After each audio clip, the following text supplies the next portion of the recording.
Ave Cristo, pelo Espírito Emmanuel, psicografia Francisco Cândido Xavier. Primeira parte, capítulo 3, parte 2. Varro abraçou-o com mais ternura e aduziu: o senhor tem fé e virtudes que estou longe de possuir. Doravante sentir-me-ei sozinho. Onde situas a confiança em Deus? És moço? Os dias amadurecem a experiência. Atende às instruções do Mestre e nova luz brilhará em tua alma. Em Leão, muitos de nossos irmãos relacionam-se com os mortos, que são simplesmente os vivos da eternidade. Em nossos ofícios, comunicam-se conosco e amparam-nos cada dia. Em muitas ocasiões, nos martírios, tenho visto companheiros que nos precederam, recebendo os que são perseguidos até o sangue. Acredito, pois, que poderemos continuar sempre juntos. A Igreja, para mim, não é senão o Espírito do Cristo, em comunhão com os homens. Nesse instante, Corvino arquejou penosamente, fitou no amigo os olhos calmos, com mais insistência, e prosseguiu: sei que te vês relegado à solidão, sem parentes, sem lar. Mas não te esqueças da imensa família humana. Por muitos séculos ainda, os servidores de Jesus serão almas desajustadas na terra. Nossos filhos e irmãos encontram-se dispersos em toda parte.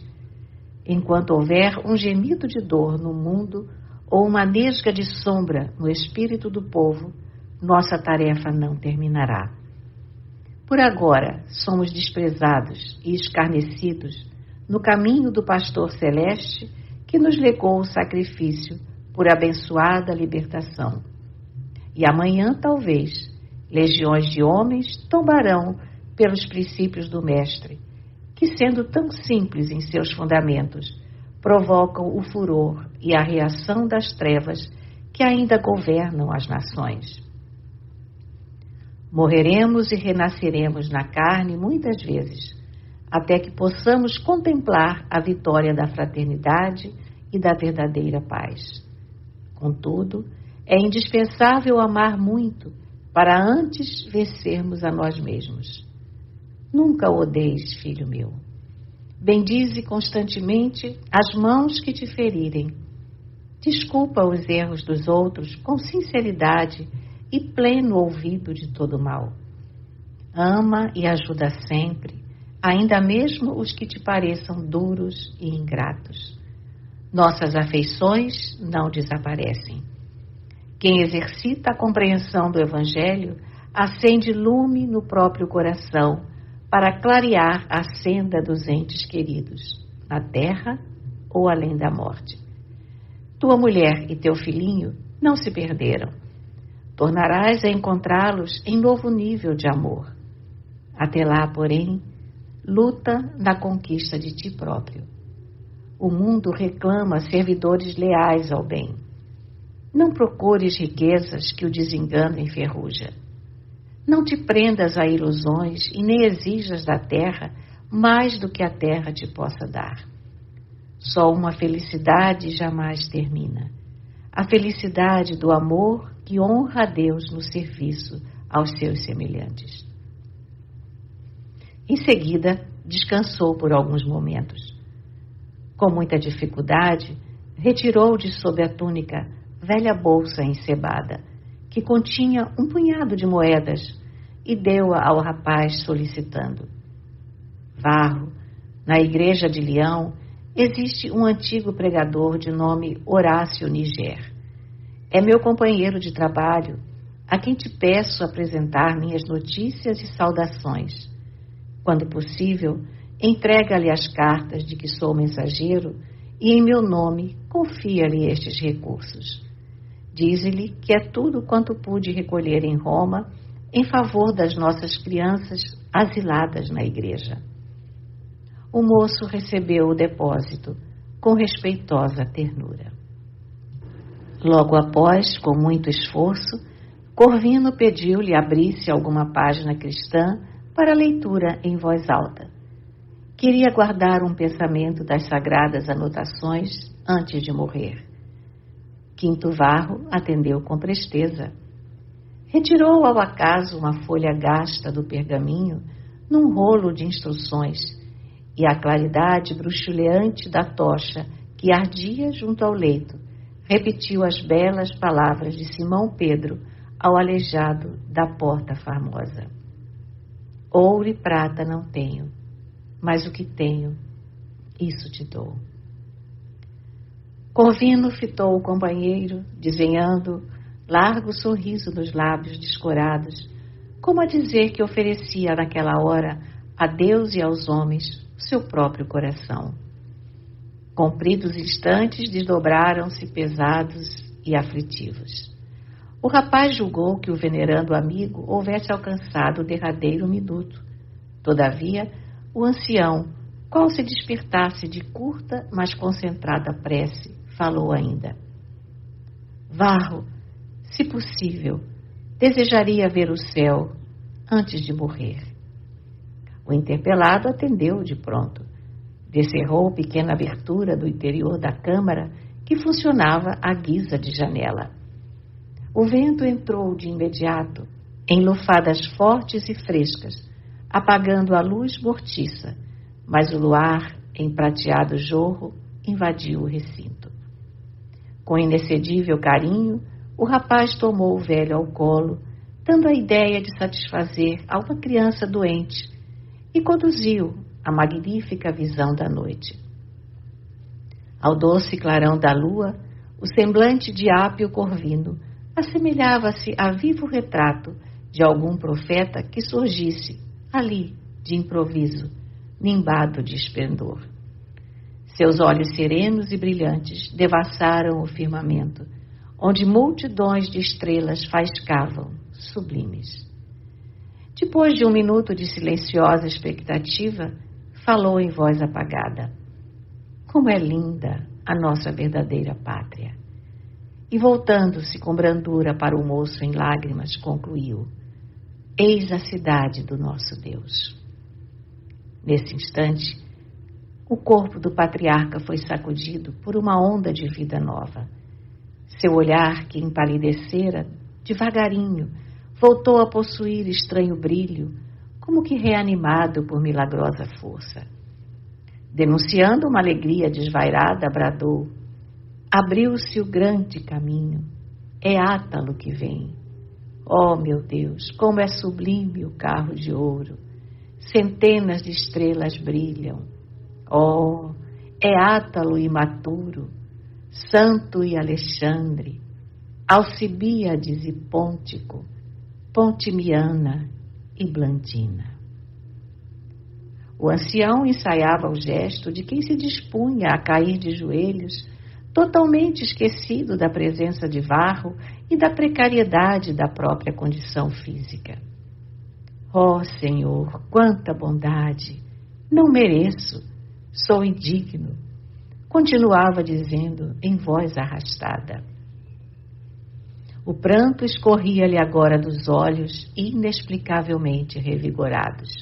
Contudo, Varro cuidadosamente reconduziu-o ao leito, manchado de sangue. Novamente deitado, o velhinho calou-se. Todavia, aos raios do luar que iluminava a câmara, o moço patrício viu-lhe o olhar, nas vascas da morte, coroado de indefiníveis fulgurações, parecendo fixar paisagens festivas em santo deslumbramento. Com as mãos na dele, notou que o agonizante lhe apertava a destra a despedir-se. A corrente sanguínea parecia contida pela força mental do moribundo, interessado em satisfazer aos últimos deveres.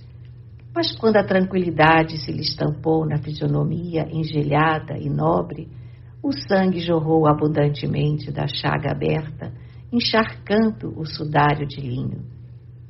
O rapaz notou que o fatigado coração do apóstolo parou devagar, à maneira de máquina agindo sem violência. A respiração desapareceu, como a de um pássaro que adormece na morte. O corpo inteirou-se. Varro compreendeu que era o fim.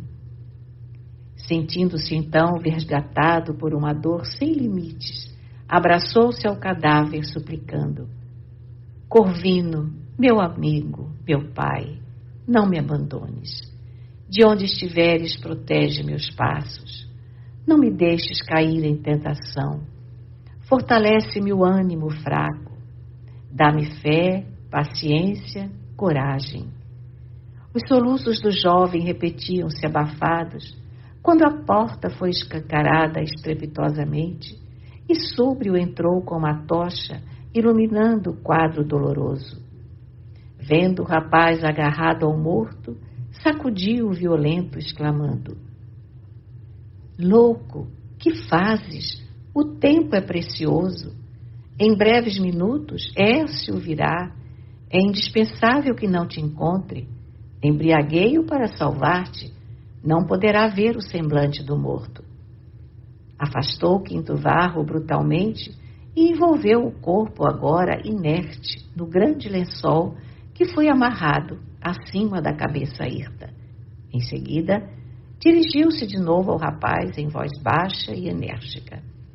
À esquerda encontrarás uma escada esperando-te, e sob a escada há um bote que eu mesmo preparei.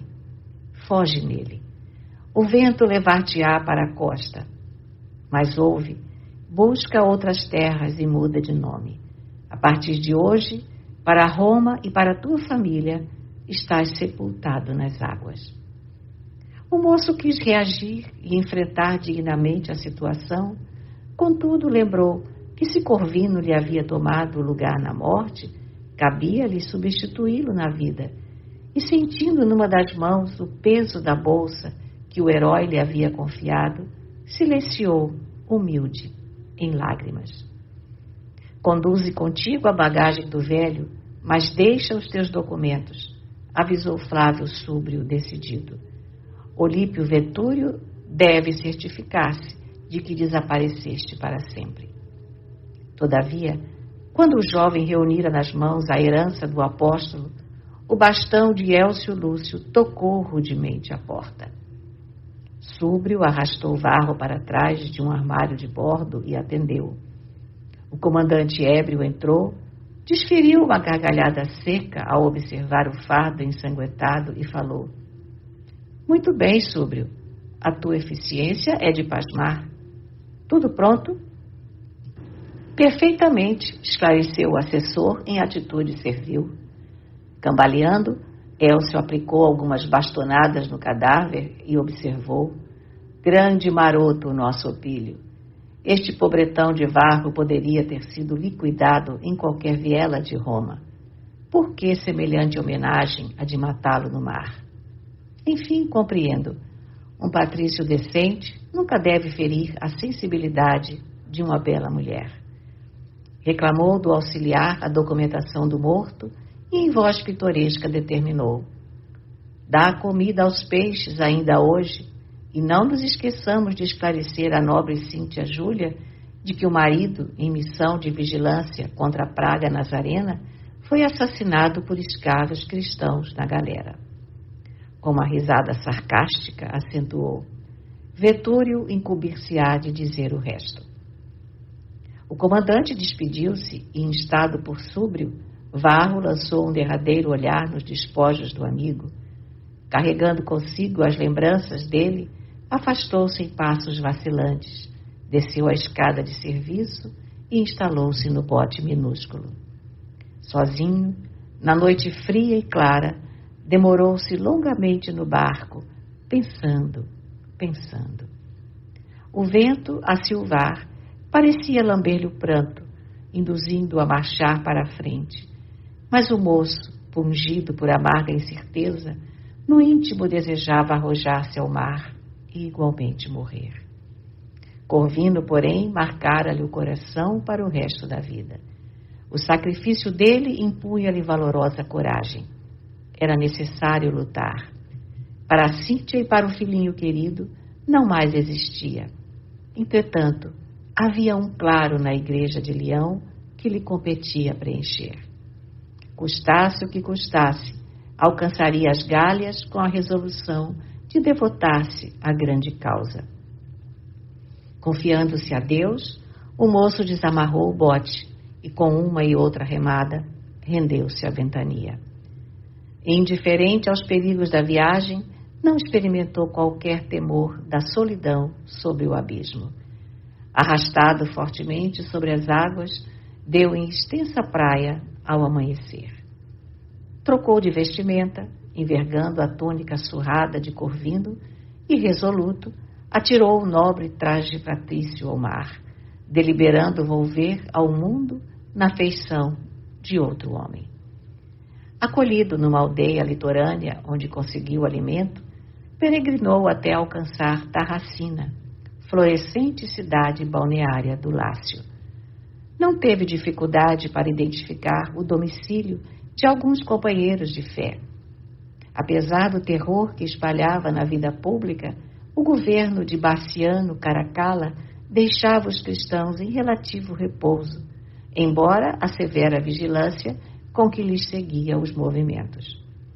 Declarando-se caminheiro do Evangelho em trânsito para as Gálias, Varro, fatigado e enfermo, encontrou socorro na residência de Dácio Acúrzio, piedoso varão que mantinha um albergue destinado a indigentes. Amparado por amigos anônimos, delirou 3 dias e 3 noites em febre alta. Todavia, a mocidade robusta venceu a moléstia que o absorvera de assalto.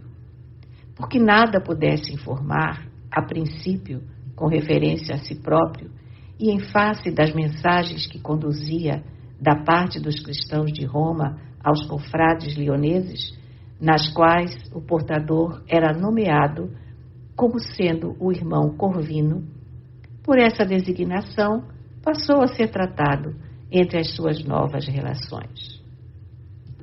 Animado de inspiração superior, ensinou a Boa Nova, pregando em lágrimas, e a comunidade de Tarracina, tangida nas fibras mais íntimas, não obstante desejasse retê-lo, auxiliou-o em sua viagem para as Gálias, onde o rapaz aportou depois de inúmeras dificuldades e enormes privações. Findo certo período de permanência em Massília, chegou finalmente à cidade a que se destinava. Leão, pela sua admirável posição geográfica, desde a ocupação do procônsul Munácio Planco, tornara-se expressivo centro político-administrativo do mundo gaulês. Para ela convergiam diversas estradas importantes, convertendo-se por isso mesmo em residência quase que obrigatória de numerosas personalidades representativas da nobreza romana. Vipsânio Agripa, o genro de Otávio, fortalecera-lhe a situação privilegiada, ampliando-lhe as vias de comunicação. Áulicos da corte de Cláudio haviam construído nela magníficos palácios. As ciências e as artes, o comércio e a indústria aí floresciam com imensa vitalidade. Dentro de seus muros, reuniam-se anualmente, junto do famoso altar de Roma e Augusto, as grandes assembleias do Concilium Caliarum, no qual cada cidade das 3 Gálias possuía o seu representante. As festas do 1º dia de agosto, em memória do grande imperador Caio Júlio César Otaviano, eram aí celebradas com significativas solenidades. Numerosas embaixadas e milhares de estrangeiros aí se congregavam em cerimônias brilhantes, em que o juramento de fidelidade aos deuses e às autoridades se renovava com jubilosas manifestações. A cidade que fora em outro tempo a metrópole dos segusiavos, desde a ocupação imperial, passara a viver sob o mais apurado gosto latino. Situada na confluência de 2 rios, o Ródano e o Saona, oferecia aos habitantes as melhores condições de conforto. Dominada pela influência patrícia, mostrava ruas e parques bem cuidados, templos e monumentos de grande beleza, teatros e balneários, além de vilas soberbas, a se destacarem do casario vulgar, como pequenos castelos encantadores, emoldurados em jardins e vinhedos, onde magistrados e guerreiros, artistas e libertos ricos da capital do mundo se insulavam para gozar a vida. Ao tempo de Bassiano Caracalla, a quem servira de berço, Leão alcançara imenso esplendor. O novo César, por várias vezes, dispensara-lhe graças especiais. A corte aí se reunia frequentemente em jogos e comemorações. Contudo, apesar da proteção que o imperador concedia ao torrão pátrio, a cidade guardava ainda, em 217, dolorosas e vivas reminiscências da matança de 202, determinada por Sétimo Severo. Anos depois do triunfo sobre o general Décio Clódio VII Albino, o eleito das legiões da Bretanha, morto em 197, instigado por seus conselheiros, o vencedor de Pessênio Níger promulgou um edito de perseguição.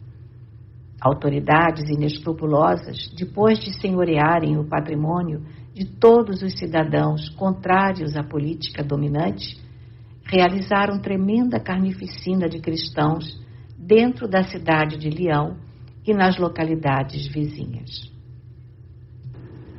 Milhares de seguidores do Cristo haviam sido flagelados e conduzidos à morte. Por vários dias perdurou a perseguição com assassínios em massa. Postes de martírio, espetáculos de feras, cruzes, machados, fogueiras, lapidações, chicotes e punhais, sem nos reportarmos às cenas de selvageria para com mulheres e crianças indefesas, foram postos em prática por tropas inconscientes. Durante a matança, Ireneu, o grande bispo e orientador da coletividade evangélica da cidade, foi torturado com todos os requintes da violência perversa até ao último suspiro. Nascido na Ásia Menor, fora aprendiz de Policarpo, o abnegado e muito venerado sacerdote de Esmirna, que por sua vez havia recebido a fé por intermédio do apóstolo João, o evangelista. A Igreja de Leão, em razão disso, sentia-se depositária das mais vivas tradições do Evangelho. Possuía relíquias do filho de Zebedeu e de outros vultos do cristianismo nascente que lhe fortaleciam o ânimo na fé. Em seu círculo de profunda iluminação espiritual, achava-se quase intacto o espírito piedoso da comunidade de Jerusalém. Enquanto Roma fora iniciada por batismos de sangue ao tempo de Nero, a comunidade leonesa começara o serviço de evangelização em relativa calma. Emissários da Palestina, da Frígia, da Síria, da Acaia e do Egito visitavam-na incessantemente. As epístolas enviadas da Ásia clareavam-lhe a marcha. Por esse motivo, era o centro de porfiados estudos teológicos no campo das interpretações. Ireneu dedicara-se a minuciosas observações da Escritura. Manejando o grego e o latim com grande mestria, escreveu expressivos trabalhos refutando os adversários da Boa Nova, preservando as tradições apostólicas e orientando os diversos serviços da edificação cristã. Mas a coletividade não se caracterizava tão somente pelas realizações intelectuais. Fazendo do santuário consagrado a São João o centro dos seus trabalhos de ordem geral, a Igreja primava pelas obras de assistência. Dificilmente, à distância de séculos, poderá alguém perceber com exatidão a sublimidade do cristianismo primitivo. Experimentados pela dor, amavam-se os irmãos na fé, segundo os padrões do Senhor. Em toda parte, a organização evangélica orava para servir e dar, em vez de orar para ser servida e receber. Os cristãos eram conhecidos pela capacidade de sacrifício pessoal a bem de todos, pela boa vontade, pela humildade sincera, pela cooperação fraternal e pela diligência que empregavam no aperfeiçoamento de si mesmos. Amavam-se reciprocamente, estendendo os raios de sua abnegação afetiva por todos os núcleos da luta humana, jamais traindo a vocação de ajudar sem recompensa, ainda mesmo diante dos mais renitentes algozes.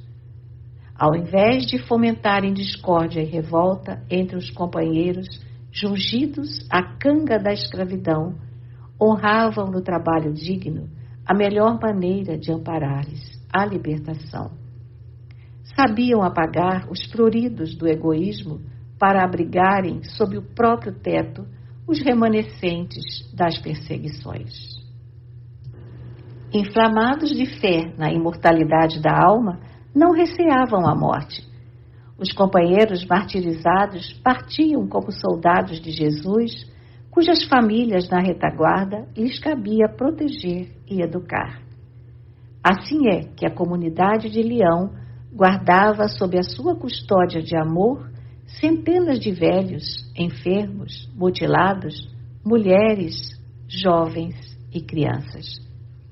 A Igreja de São João era, pois, acima de tudo, uma escola de fé e solidariedade, irradiando-se em variados serviços assistenciais. O culto reunia os adeptos para a prece em comum e para a extensão das práticas apostólicas, mas os lares de fraternidade multiplicavam-se como impositivo da obra espiritual em construção. Muitas organizações domésticas tomavam a si a guarda de órfãos e o cuidado para com os doentes. Todavia, ainda assim, o número de necessitados era invariavelmente muito grande. A cidade fora sempre um ponto de convergência para os estrangeiros. Perseguidos de vários lugares, batiam às portas da igreja, implorando socorro e asilo. A autoridade da fé, expressa nos irmãos mais velhos e mais experientes, designava diáconos para diversos setores de ação. Os serviços de amparo à educação à infância, de conforto aos velhinhos abandonados, de sustentação dos enfermos, de cura dos loucos, distribuíam-se em departamentos especiais, expandindo-se assim em moldes mais completos a primitiva organização apostólica de Jerusalém, na qual as obras de amor do Cristo, junto aos paralíticos e cegos, leprosos e obsessos, encontraram a melhor continuidade. Todos os irmãos partilhavam o esforço da instituição entre o trabalho profissional que lhes determinava o dever ao lado da família e as atividades evangélicas que lhes assinalavam a obrigação de discípulos da Boa Nova junto da humanidade. Num crepúsculo de harmoniosa beleza, Quinto Varro, agora transformado em irmão Corvino, chegou à sala acanhada e pobre, destinada às pregações da Igreja de São João, onde, segundo informações obtidas, encontraria Horácio Niger para o anelado entendimento. Num ângulo do recinto, um velho de longas barbas encanecidas, de rosto avelado e nobre, ouvia a jovem senhora de amargurado semblante. Levantou-se atencioso para receber o recém-chegado. Fê-lo sentar-se ao lado dele no banco de pedra e continuou a conversar com a dama em tom paternal. Tratava-se de humilde viúva que procedia de Valença, implorando socorro. Ficara sem o marido na carnificina de 202. Desde então, morava com o genitor e um tio na localidade mencionada, mas a contragosto envolvera-se em grande infortúnio. Por negar-se aos caprichos de um soldado influente, vira os 2 familiares com os quais residia assassinados numa noite de angustiosa provação. Disposta a resistir, mas totalmente desamparada, fugira dali em busca de abrigo. Chorando, acentuava triste: Pai Horácio, não me abandones. Não temo o sacrifício por nosso divino mestre. Contudo, não concordo em render-me ao vício dos legionários. Conserva-me, por amor de Jesus, nos serviços da Igreja. O interpelado observou atento. Sim, não me oponho. Entretanto, é preciso esclarecer que não possuímos serviço remunerado. Não procuro compensações, disse a moça. Tenho necessidade de arrimo. Então, explicou o interlocutor satisfeito, cooperarás no galpão dos velhos enfermos. Realmente perdeste o pai e o tio. No entanto, encontrarás muitos outros parentes, junto dos quais o Cristo te pede carinho e proteção. A humilde senhora sorriu tranquila e retirou-se.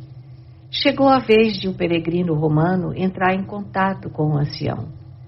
Varro, comedido e confiante, inteirou de todas as ocorrências havidas com Apio Corvino e com ele mesmo, desde o início do seu primeiro encontro com o inovidável amigo apunhalado no mar.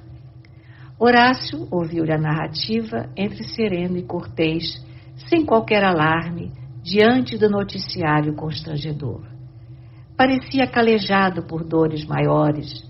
Mesmo assim, quando o rapaz terminou a confissão, falou sobre o amigo morto comovidamente.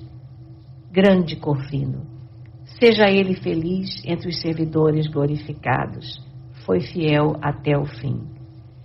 Enxugando os olhos úmidos, acrescentou: estará conosco em espírito. A morte não nos separa uns dos outros na obra do Senhor. Em seguida, reportou-se ao companheiro desaparecido com imensa ternura. Apio Corvino tomara a si o encargo de prover as necessidades das crianças mantidas pela Igreja. Para esse fim, trabalhava em agricultura e jardinagem, além de viajar frequentemente, angariando recursos. Depois de 177, estivera largo tempo no Egito, onde adquirira valiosas experiências. Os meninos adoravam-no.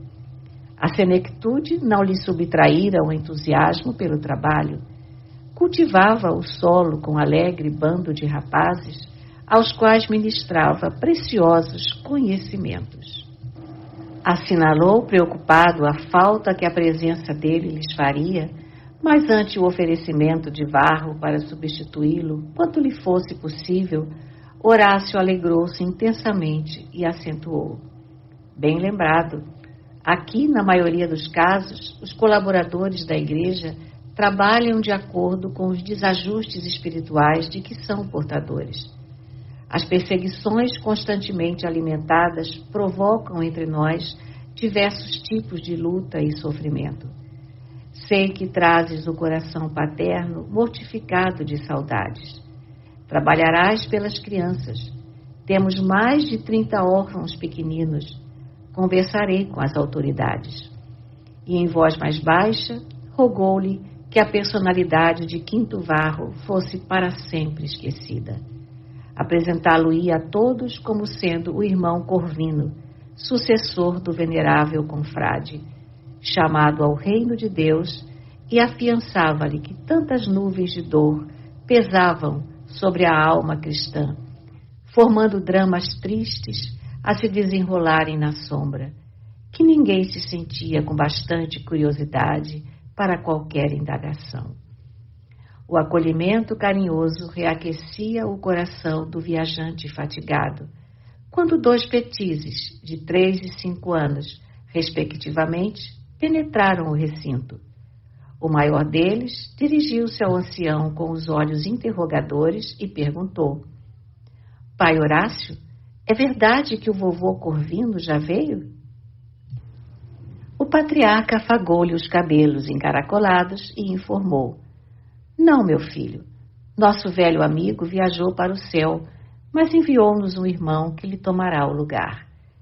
Ergueu-se, abraçou as crianças e, sentando-as no joelho do recém-chegado, falou bondoso: Vamos, meus filhos, abracem o companheiro abençoado que chega de longe. Os meninos, com a doçura ingênua da infância, enlaçaram o mensageiro. O moço patrício tomou-os de encontro ao coração e acariciou-os, demoradamente. Contudo, somente o velho Niger conseguiu ver o pranto que lhe corria dos olhos. Quinto Varro havia passado. Os anos rolariam para a frente e o ministério do novo Corvino ia começar.